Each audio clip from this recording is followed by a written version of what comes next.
Assalamualaikum warahmatullahi wabarakatuh. Perkenalkan, nama saya Jessica Deva Karolia. Saya akan menjawab pertanyaan tugas belajar di luar kelas di hari pertama sebagai motivator magang di Bimba AIUEO.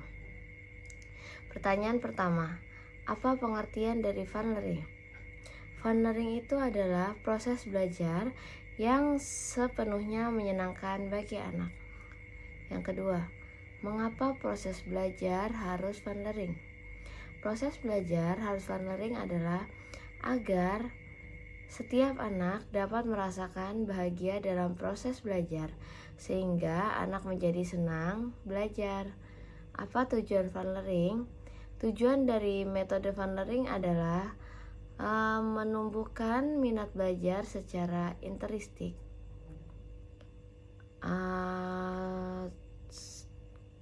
Yang keempat, apa tujuan fun learning di Bimba? Tujuan fun learning di Bimba itu adalah sangat wajib karena kegiatan pembelajaran untuk anak usia dini bersifat kegiatan yang menyenangkan dan tidak memaksa anak untuk belajar. Yang kelima, siapa yang harus merasakan fun learning dan sebutkan alasannya. Yang harus merasakan fun learning yang utama adalah anak, karena dunia anak adalah dunia bermain. Metode pengajaran yang tidak membebani anak atau memaksa anak. Siapa yang harus menciptakan fun learning dan sebutkanlah alasannya. Siapa yang harus menciptakan fun learning yaitu adalah motivator. Nah, alasannya adalah agar motivator menciptakan suasana belajar yang menyenangkan. Bagaimana cara menciptakan fun learning? Cara menciptakan fun learning yaitu mengajak anak berdialog, bernyanyi, bercerita, berdongeng, dan berbahasa Bimba. Nah, atau melakukan evaluasi efektif setiap saat. Pastikan semua anak yang dibimbing senang, semangat, antusias dalam melakukan kegiatan belajar di Bimba AIUEO. Yang ke-8 adalah bagaimana cara mengevaluasi anak, apakah fun learning atau tidak. Cara mengevaluasi anak, apakah dia fun learning atau tidak, yaitu dengan cara melihat ekspresi setiap anak, apakah senang atau semangat, antusias dalam kegiatan bermain sambil belajar. Apa dampak yang terjadi bila proses belajar menyenangkan? Jika proses belajar menyenangkan, yang utama adalah anak mau belajar karena keinginan sendiri atau tanpa paksaan.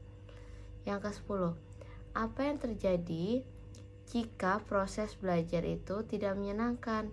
Yang terjadi jika proses belajar tidak menyenangkan adalah anak menjadi kurang semangat dan berantusias untuk belajar. Bagian B, jawablah pertanyaan mengenai metode small system sebagai berikut. Yang pertama, apakah pengertian small system? Small system adalah proses belajar yang dilakukan secara bertahap. Motivator harus dapat memberikan kegiatan yang sesuai dengan kemampuan anak masing-masing. Yang kedua, mengapa proses belajar harus dilakukan secara bertahap atau small and system? Karena proses belajar tidak mungkin menyenangkan jika tidak bertahap. Apa tujuan small step dan system?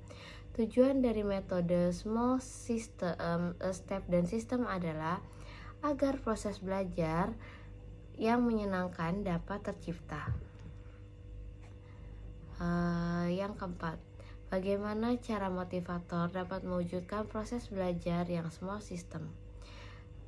Cara menerapkan proses belajar yang small step system adalah dengan wajib menerapkan individual system.